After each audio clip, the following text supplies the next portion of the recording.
This is not just a punishment. It's a burden carried for all to see.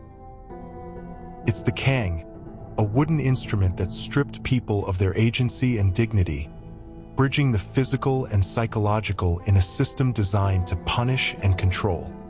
What you're about to hear is raw and unfiltered, not romanticized or softened. For centuries, in imperial China, the Cangue, or jia, was used to punish, humiliate, and control. Unlike a prison cell, this punishment turned the condemned into a moving spectacle. Two thick wooden boards, hinged or locked together, wrapped around a person's neck.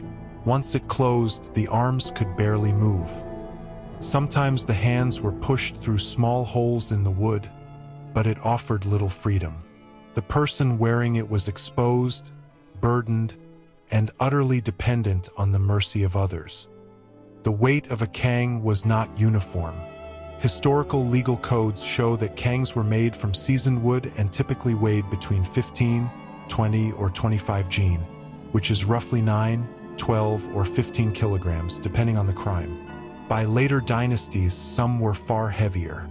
Records describe boards weighing as much as 160 pounds in extreme cases, and in certain accounts up to 200 pounds. The design was practical in its cruelty. The central opening was just wide enough to fit the neck, and the small hand holes did little to allow self-care. Many Cangues were inscribed with strips of paper showing the crime, the name of the condemned, and sometimes the duration of the punishment.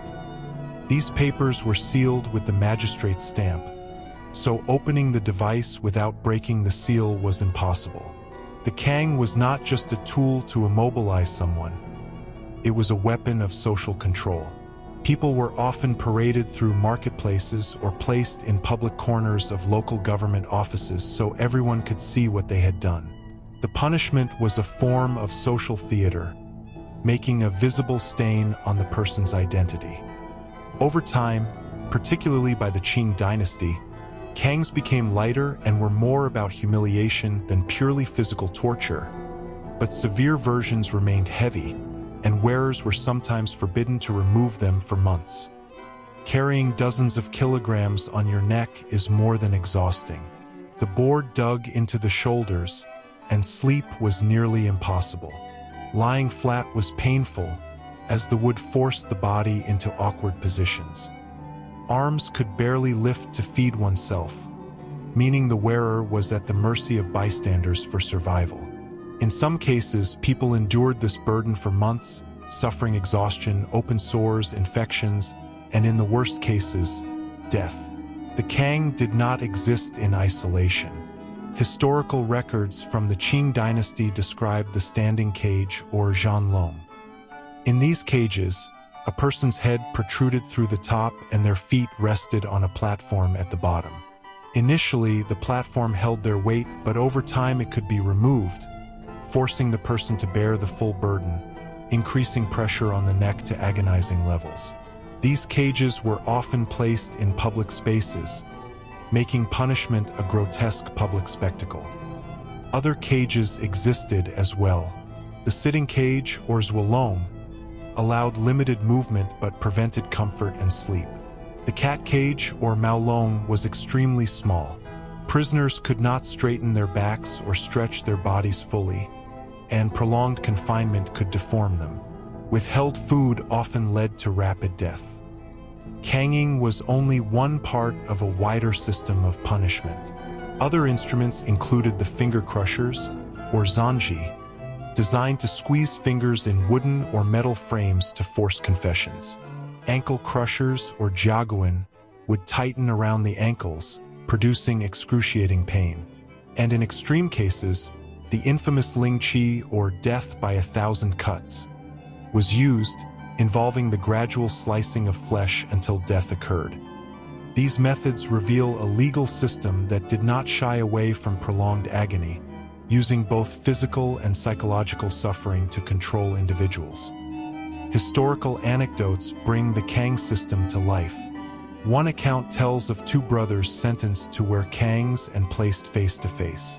They initially refused to speak, but after 3 days of exhaustion and humiliation, They finally reached an agreement about property that had caused their conflict and were released. Others described the Cangue as a slow torture, noting that the sharp edges dug into the neck and shoulders, making even slight movements agonizing.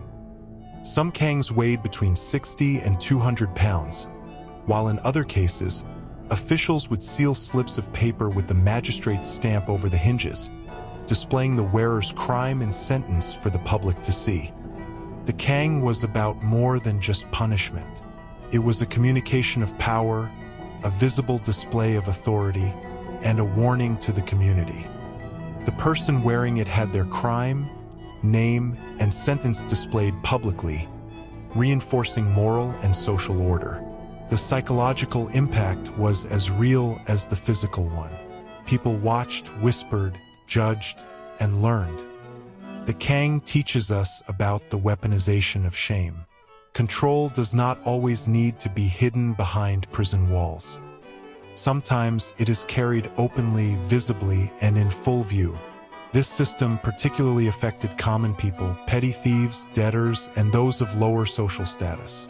It was not merely a punishment, it was a statement. This is who you are, in front of everyone.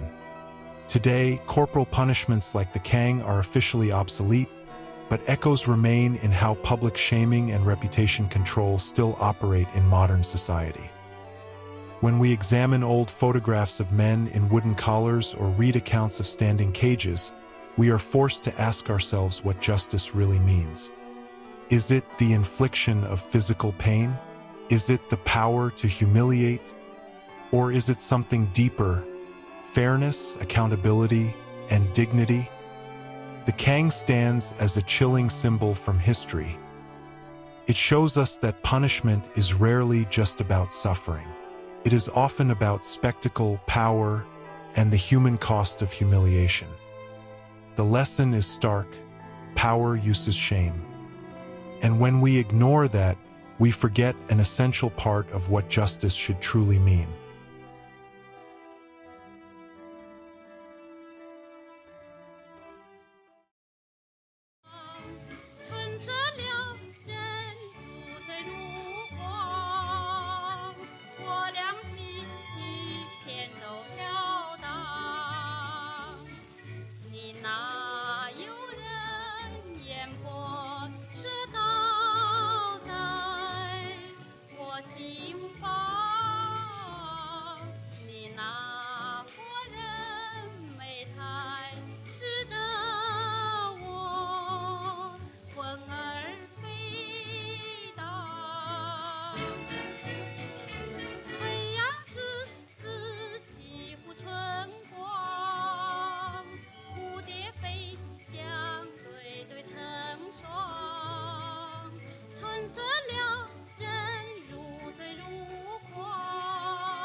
你那